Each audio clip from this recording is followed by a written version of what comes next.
欢迎来到新兴消息频道，请订阅频道，所以大家不要错过当天最热门的新闻。我们今天的时事通讯包括以下内容：与凤航被骂烂，赵丽颖故意的。当一个人的原生条件远不如你，还能和你站上同一个平台，那就代表他比你强。本片范围内，这个人单指赵丽颖。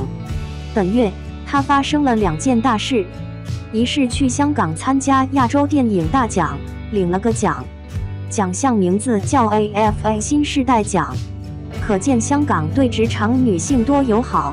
37岁还能被当成新世代，寄予新希望。赵丽颖拿这个奖，加成最大的是第20条里的哑女角色。导演张艺谋也来了，但赵丽颖并没在台上感谢他。发言时间有限，获奖感言只能精简。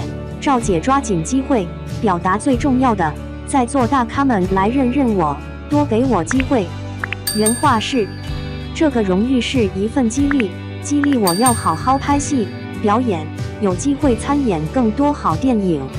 也非常荣幸能在这个场合和大家见面，让更多前辈能认识到自己。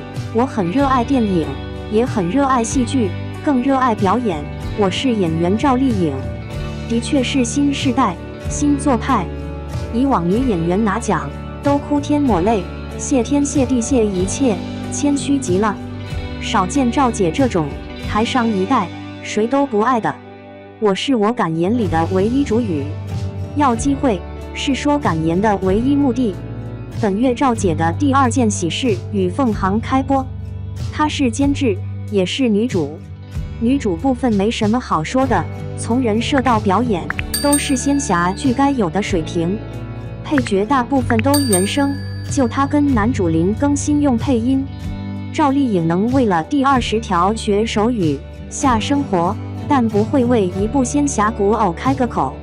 但不重要，我也不打算截图挨真吐槽她敷衍什么的。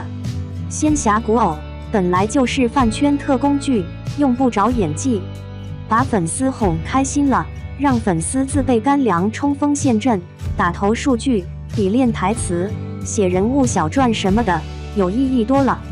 所以脸要美，人设要轻型女强，再掺点机灵小可爱，在目标观众那边就是顶配女主了。与其在古偶里找演技，不如去树广告条目。卖片和卖广告才是古偶女主们最该比武的硬科技。与凤航台播权归湖南卫视，网播归腾讯和芒果 TV， 两边都是各自赛道里的龙头老大。开播第1集就破了连播剧广告数量新纪录，光腾讯那边就宣了18个合作品牌，芒果 TV 第1集光中插广告就7个，还不算后续联名什么的。与凤航是门好生意，虽然饭圈外古偶人见人烦，都骂烂，但他确实好赚。赵丽颖必定深知他的名字，他的脸可兑换的实际价值，所以没把有限的精力浪费在琢磨演技上。他直接挂名监制，参与分成拍张艺谋、郑晓龙、正午阳光剧时，演员赵丽颖是演员赵丽颖；演仙侠古偶时，演员赵丽颖是监制赵丽颖，搂钱的把子。所以又跑回与凤航里当演辈，非但不是失误倒退，反而是衣锦还乡。其他85花眼古偶是没这个效果的，非得是在现实题材那边真打下过小片江山，在饭圈外攒出过好口碑，再返回来捞这一笔，才显得顺理成章，应当应分。金子就摊在眼皮底下，2根手指碰一碰就能捡进口袋，当然用不着先耍套托马斯大回旋啊。我向来反对拿女明星当什么女性榜样，阶层不同，处境天差的别，哪来的可比性？但假如榜样是赵丽颖，那是可以的。30、35、37或者40、45，不管什么岁数，对赵丽颖这种女人来说都不会是障碍、尽头、天花板。她不是那种见好就收、老实守成的人，永远跟着时代往前滚，就永远能滚出一个新牌面。这不是廉价鸡汤，你试过就知道，大多数人都卡在第一步。敢滚出去，就已经筛掉至少一多半人了。再滚再筛，再滚再筛，越往后甩掉的人就越多。不是踩中风口那么简单。不能胆小，不能傲慢，不能懒。另外还有2大核心能力，一是抓重点，2是以自我为中心，不被情面绑架。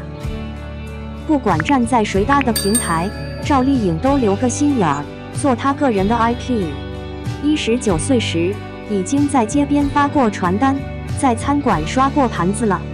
后来进写字楼当秘书，对着电脑做表格，升级成了白领，但并不想加薪升职，证明自己之类的。志不在子，就不过度负责。他用公家的电脑和网络，把自己的照片放上网，报名网综选秀。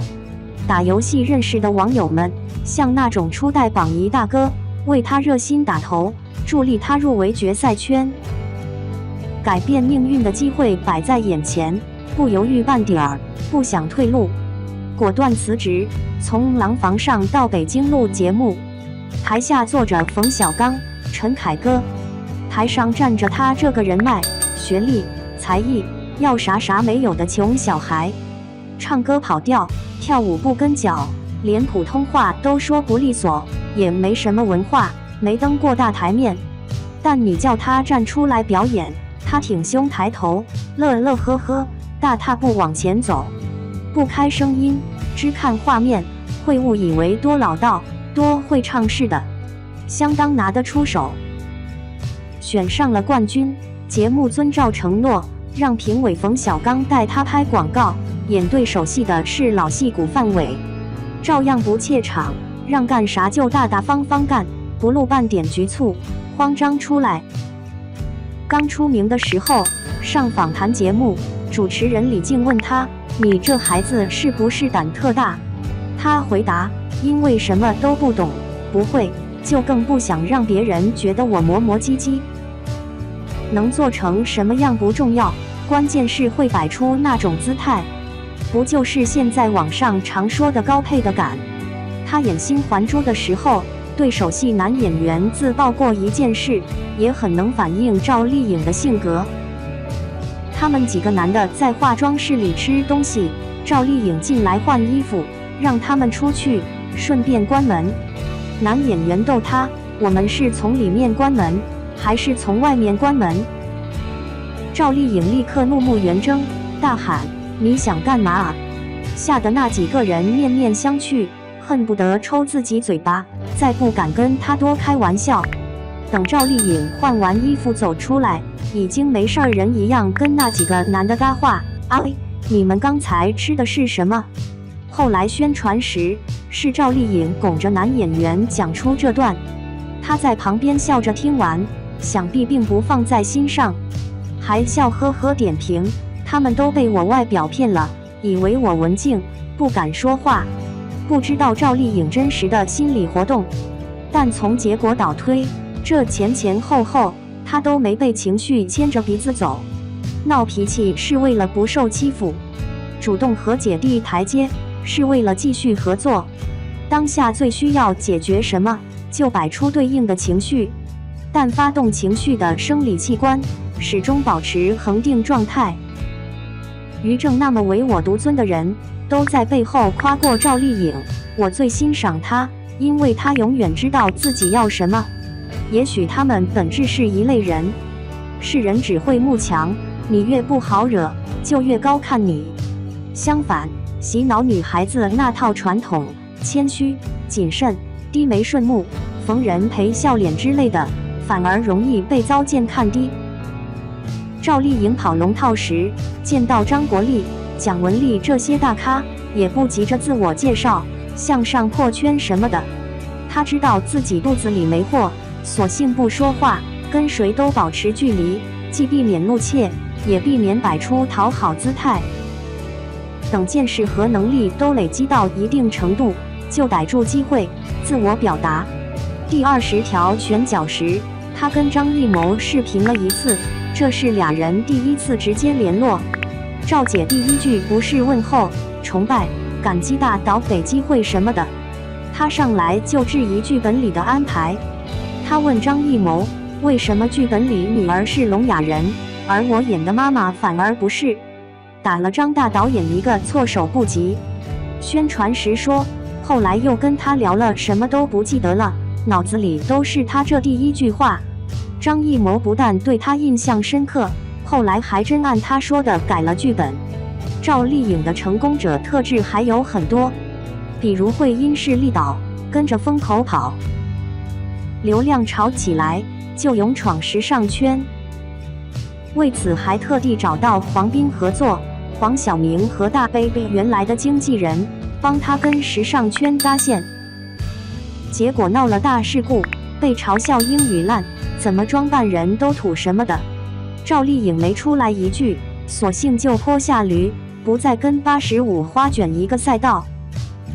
她在各种时尚圈红毯里半消失，还转去演乡土剧、现实剧，让自己的形象从流量小花升级成了正经女演员。过了30，品味土也好，出身贫寒也好，都成了她的优势。不继续夸她了，她又没给我打广告费。我写任何一个女明星，不管是赵丽颖、贾玲还是李小璐，都不是为了夸她们个人。她们到底是不是我写的，这样都不重要，我只是借她们来探讨一种人生态度。具体到赵丽颖，是想说说底层女孩想逆袭搞事业，应该具备的哪些品质。第一步，抬头挺胸，不认怂。